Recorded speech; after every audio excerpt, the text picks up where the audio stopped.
Hello everyone, and welcome to today's model lecture, a lecture which deals with the slippery concept of witchcraft. Now, as I've not met any of you before, I should begin by introducing myself.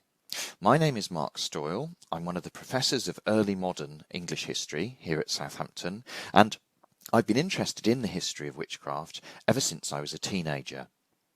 Over the past few years, I've written a couple of books and a number of articles on this subject, most of them dealing with the topic of witchcraft during the 1640s. And so it's a great pleasure for me to have been given this opportunity to talk to you all about the subject of witchcraft and witchery today. And what I would like to do in the following lecture is first to explain what witchcraft is, or at least what it was believed to be, and then to home in on one or two examples which will help to demonstrate just how widespread and significant fear of witchcraft was in the past. Before going on to explore these subjects, though, I'd like to stress in this, the introductory part of my lecture, that we shouldn't regard the concept of witchcraft as one which was entirely removed from our own lives, as a set of beliefs which no longer influence human affairs and which are now safely confined to the book-lined studies of a few eccentric historians. As you probably know, belief in witchcraft is still endemic in many parts of the world, and this in turn has frequently led to the most appalling consequences. In some countries, hundreds, possibly thousands of witches are still killed every year. And even here in Western Europe, what we might term the native tradition of witch belief is not yet entirely dead. And the last known killing of a suspected witch in rural Germany occurred as late as the 1970s. I don't want to spend too much time dwelling on these depressing cases though, and it seems fair to say that in contemporary Europe the conviction that supposed witches should be proceeded against with extreme prejudice is now confined to a murderous and entirely unrepresentative few. But this is not to suggest that most of us take no interest at all in witchcraft, for the figure of the witch remains deeply embedded in contemporary popular culture, usually imagined in distinctively modern ways. And this is the subject I'd like to turn to next, really that of the image of the witch through time. Now, if I ask all of you to close your eyes for a moment and to imagine a witch, who or what is it that you see? Almost certainly you will have seen a woman, probably with a tall black hat and a broomstick. But is she young or old? Is she fair or foul? Someone whom you know in person, or someone whom you know only by repute? If I change the question slightly and ask you to imagine a specific named witch, who is it who floats into your mind's eye? For many people under the age of 25 or 30 or so, the answer may well be Hermione, the bookish young witch who is one of the heroes of the fantastically successful Harry Potter movies. Now, in this image from one of the movies, we see Hermione in characteristic pose, brandishing her wand and drawing on her encyclopedic knowledge of magical lore in order to cast a spell. So, what is this modern witch like? As we can see from this slide, she is very young, still a mere child at this stage of the Potter cycle.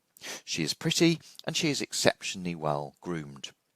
And as everyone who has seen the films will know, Hermione is also brave, loyal, trustworthy, and above all, good.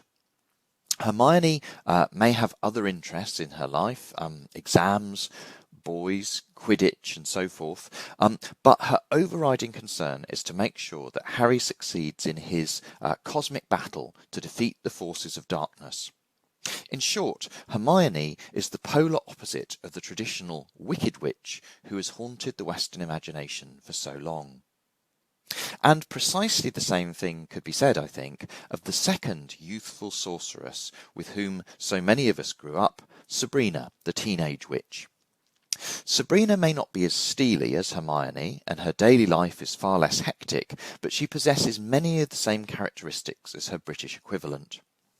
Once again, she is young, though significantly not quite as young as Hermione is, probably because when Sabrina first burst forth onto American TV screens, people still felt a residual sense of unease about representing children as witches.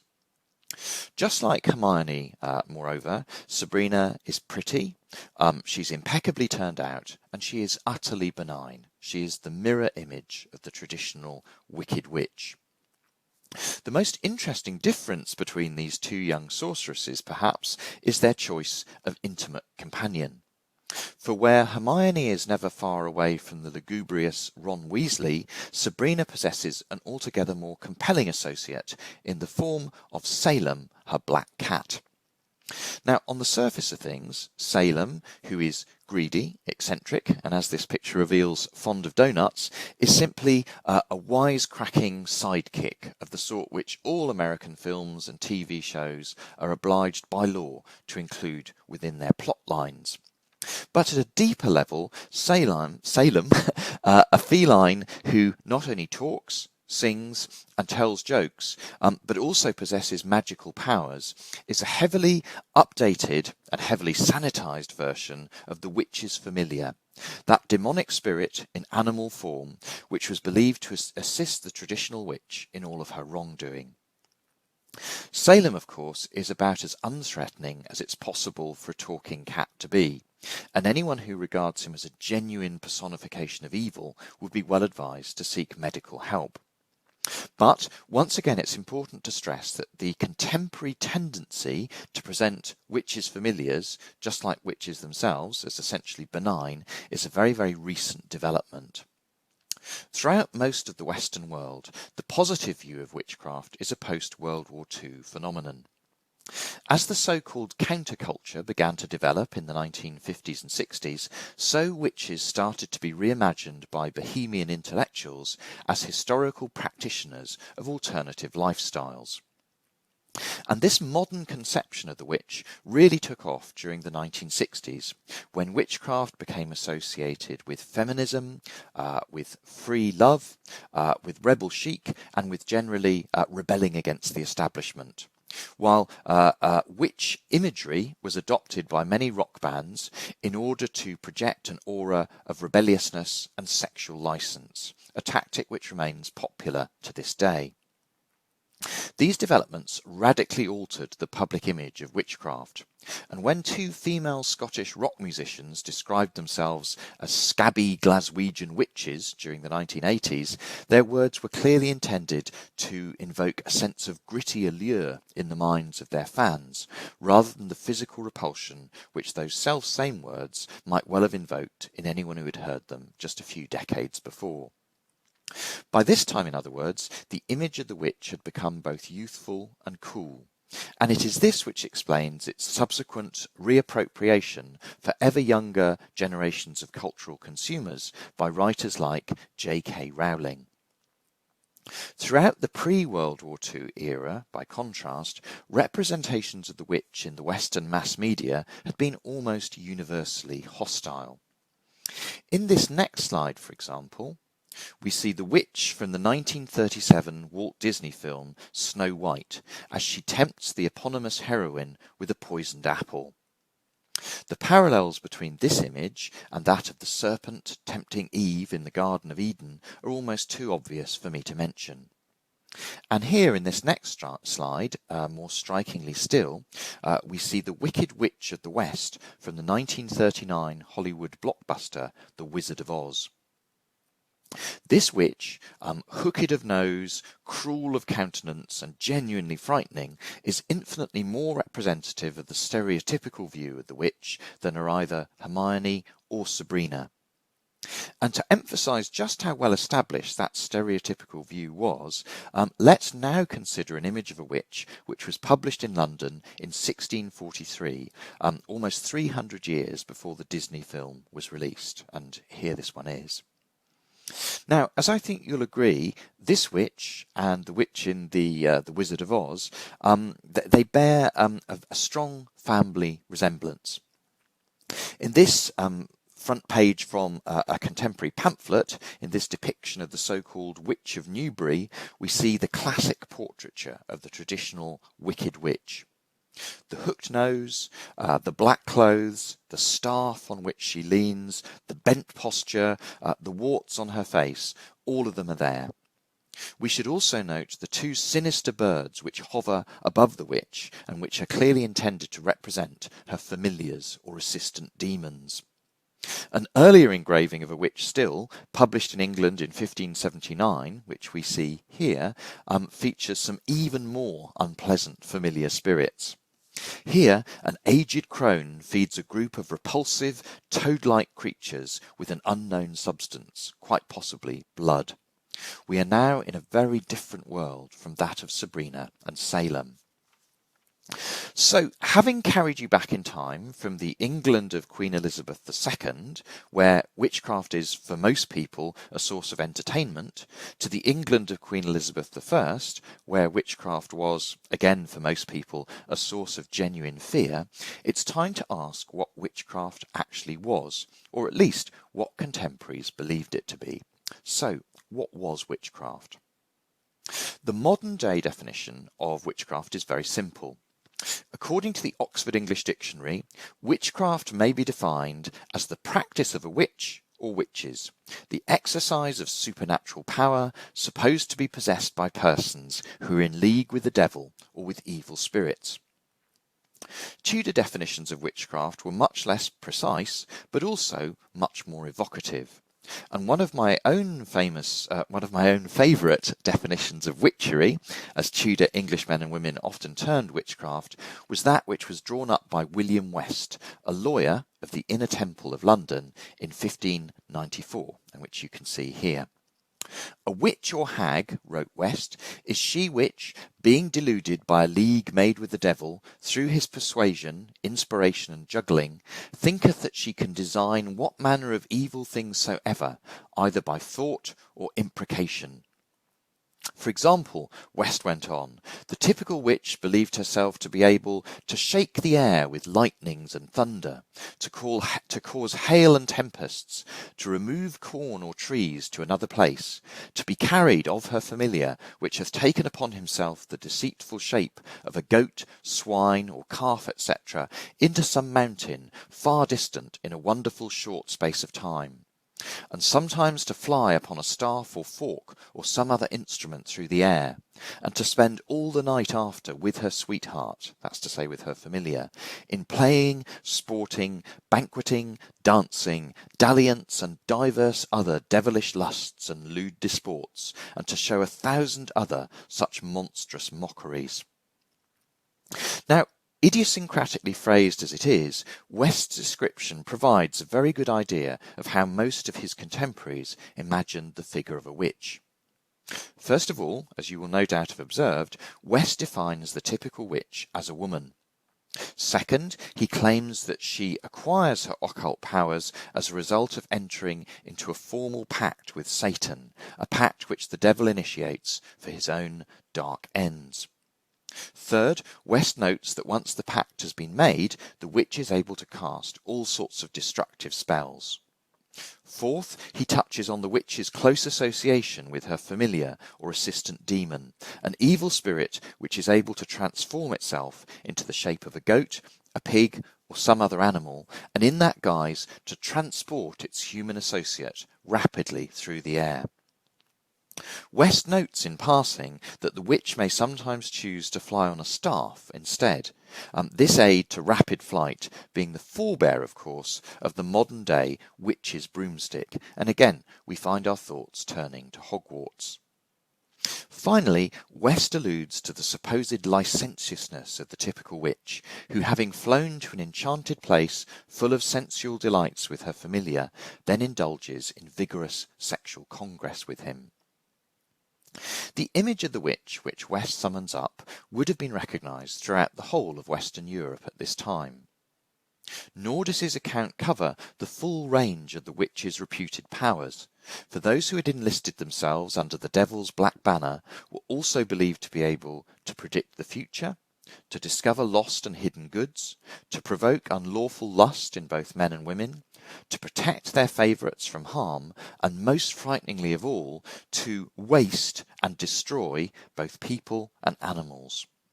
And it was this supposed power of wasting, above all others, which caused so many people to be so terrified of witches during the pre-modern period. And it was for exercising this supposed power, above all others, that so many alleged witches were to be executed here in England between 1560 and 1680. So, having outlined what witchcraft was thought to be, I'd like to conclude my talk today by providing a couple of illustrative examples of how contemporary witch belief could touch even the persons of the kings of England themselves during the medieval and early modern periods.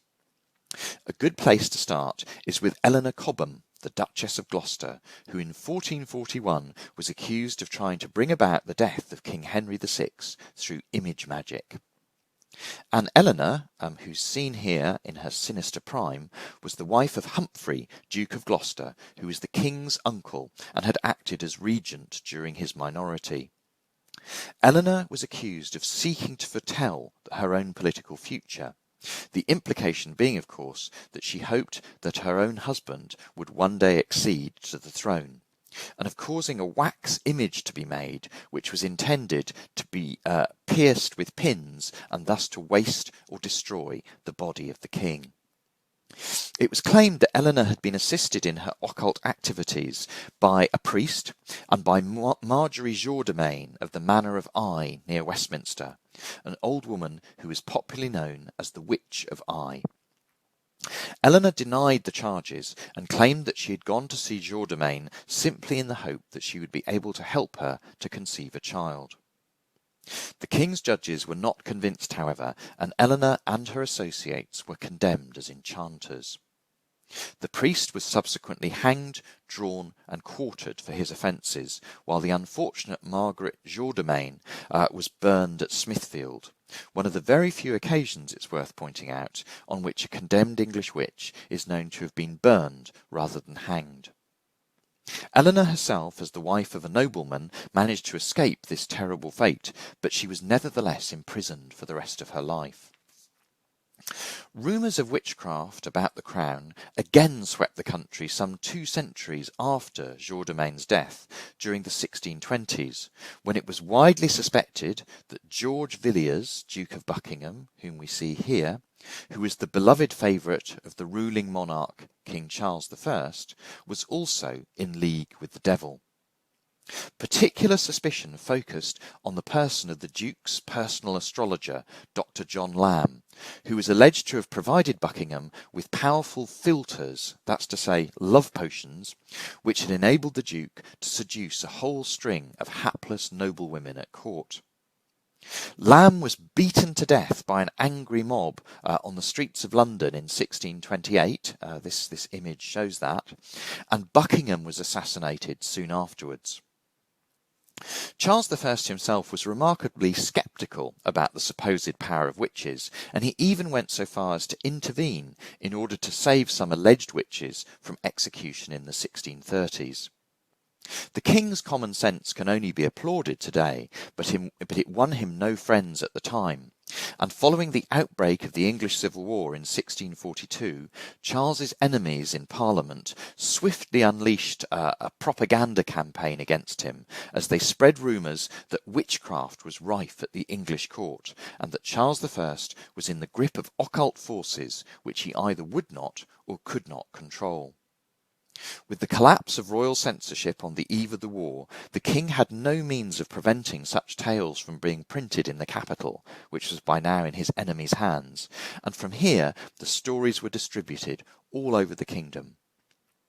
Soon it was being widely claimed that Boy, the hunting poodle who always accompanied Charles I's great cavalry commander, Prince Rupert of the Rhine, on his campaigns, we see the two of them here, it was claimed that Boy was not a poodle at all, but was rather a beautiful white woman from Lapland, who had the power to transform herself into the shape of a dog, and in that guise to render the prince invulnerable to bullets.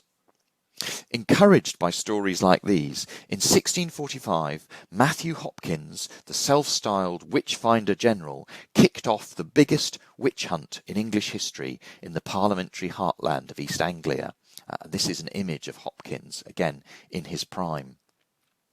And as the hunt continued to rage in East Anglia, with dozens of women and a few men being caught up within it, parliamentarian pamphleteers claimed that there was an epidemic of witches across the kingdom, and they were bold enough to hint that the king's own wife, the beautiful French Catholic Henrietta Maria, was herself a sorceress. And here, as so often, we again see evidence of the belief that witches possessed the power to control a monarch's mind, leaving him or her quite literally spellbound. As this swift survey has shown, witch belief possessed a profound significance in early modern English society, and while my lecture today has, of necessity, been short, I do hope that it has whetted your enthusiasm for this most fascinating of historical subjects. Thank you all very much indeed for your attention, and goodbye.